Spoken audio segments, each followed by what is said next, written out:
Well, here we are, episode 97. I gotta tell you, I don't look that much different than when I woke up. When a man rolls out of bed looking like this, there are many things you can tell. He's not only physically, mentally, and emotionally exhausted, but straight out of bed he needs a piss, a stiff drink, and all the devil's lettuce on the planet. This is probably going to be my last episode for the week because the weekend is notoriously dead anyway, and unless some breaking news happens, I'm going to try to pull away a little bit. Because I am once again feeling completely empty. And you'll see why in a second. Because this episode is basically just about blatant hypocrisy and fascist minority rule. As I briefly mentioned in my previous episode, Trump has announced an executive order he's going to sign to start a task force led by his attorney general to, quote, eradicate anti-Christian bias. It's pretty vague as to what this means, but since it's being led by the actual government, it's a blatant infringement on the separation of church and state. This will of course be challenged and many lawsuits will happen, and it will be taken all the way up to the Supreme Court, who will of course give him everything he wants. Because their whole point is to turn us into a theocracy. Remember, Russell Vought, one of the guys brought on to Trump's administration and one of the authors of Project 2025, was caught on camera months before November 5th admitting that Trump disavowing and not knowing anything about Project 2025 was entirely made up, and that he was going to implement their plans of centralizing power within himself and giving himself absolute power and turning us into a, quote, Christian nation with only Christian immigrants. Again, they told us exactly what they were going to do months ahead of time, and millions of people apparently decided they didn't care. In fact, while one of the red states a couple weeks ago tried implementing a personhood bill, which I don't remember which state it was, a Republican representative from Missouri, of course, has recently put forth legislation to the House to implement equal protection under the 14th Article or Amendment to the Constitution for the right to life of each born or preborn human person.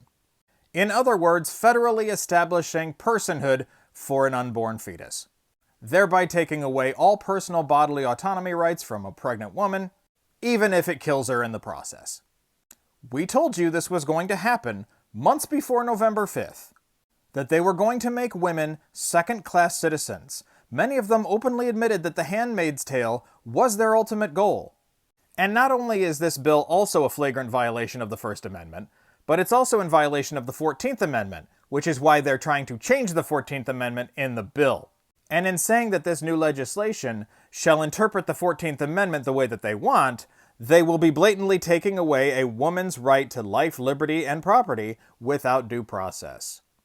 And yet somehow, over half of white women voted for Trump? Once again, the black community, especially the women, were apparently the only people who understood the fucking assignment. These Latino men and women, they just voted to have their citizenship rights taken away and deported to Gitmo. And this was in no way news to them. They were warned about this several hundred fucking times. But this is actually the funny part to me. Because while Trump says he's putting forth an executive order to not only push Christianity in the government, but also in our public spaces and our schools, as he said, and the Republicans are trying to pass federal laws establishing fetal personhood, they also at the same time are ending the FBI effort to combat foreign influence in U.S. politics. The Trump DOJ has disbanded the task force against foreign contest interference. Why would they be interested in doing that? It puts a halt to a years-old federal law enforcement effort to combat secret influence campaigns by China, Russia, and other adversaries. Buried on the fourth page of a 14-policy memo Bondi issued Wednesday, the order disbands the FBI's Foreign Influence Task Force and pares back enforcement of the Foreign Agents Registration Act. Despite years of warning by U.S. intelligence agencies that foreign influence operations involving disinformation were a growing and dangerous threat. And they say, of course, as their old line, to free resources to address more pressing priorities and end risks of further weaponization and abuses of prosecutorial discretion.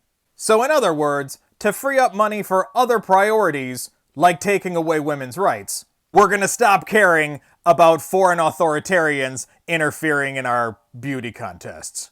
Hashtag conservative priorities. Meanwhile, at least some people are starting to catch on, as a Senate Democrat wants the Department of Transportation to bar Elon Musk from airspace reform efforts. Not only because of a blatant conflict of interest, but also because he's got his fingers in everything and attempting a hostile takeover of every department in the government.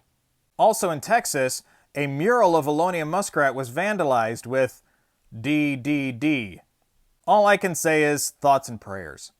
I really hope there's a new Mario Brothers game coming out soon. So while Dumpy Pants enforces his new ideas in order to further push us into a theocracy and make us the US version of Iran, which as I pointed out, has a distinct correlation with history, we have a psychotic billionaire non-American who is slowly destroying our government from within. And the MAGA, especially their key demographic of boomers, apparently don't care that they're going to lose everything. Small price to pay for fealty to the dear leader. With all the blatant gullibility and stupidity these days, that's why memes are making such a comeback, because they sum the situation up perfectly. This has been We Told You So. The abyss is starting to stare back.